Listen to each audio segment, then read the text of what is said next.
सिन्नर पोलिसांची उल्लेखनीय कामगिरी। सिन्नर पोलीस ठाणे हद्दीत ठाणगाव येथे अज्ञात चोरट्याने ठाणगाव तालुका सिन्नर जिल्हा नाशिक येथून एका राहते घरातून रोख रकमेसह सोन्याचे दागिने चोरी केले होते। त्यावरून सिन्नर पोलीस ठाणेस फिर्यादी जयश्री अनिल केदार यांचे फिर्यादीवरून गुन्हा दाखल करण्यात आला आहे।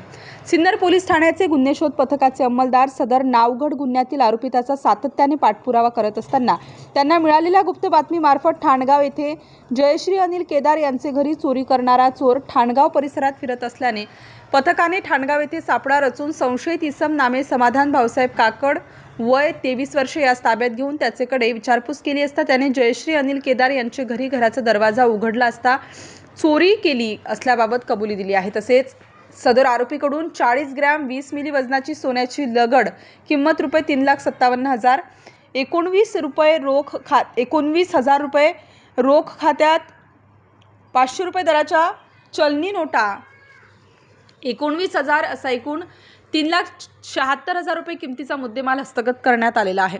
सदरची कारवाई सिन्नर पोलीस ठाण्याचे पोलीस निरीक्षक श्री संभाजी गायकवाड यांच्या आदेशान्वये बीट अंमलदार पोलीस हवालदार निवृत्ती गीते, गुन्हे शोध पथकातील पोलीस हवालदार समाधान बोराडे, आप्पासाहेब काकड, कृष्णा कोकाटे यांचे पथकाने वरील गुन्हे उघडकीस आणून कामगिरी केलेली आहे। पुढील तपास पोलीस हवालदार निवृत्ती गीते हे करीत आहेत। स्टार न्यूज साठी मोहसिन पठाण, नाशिक।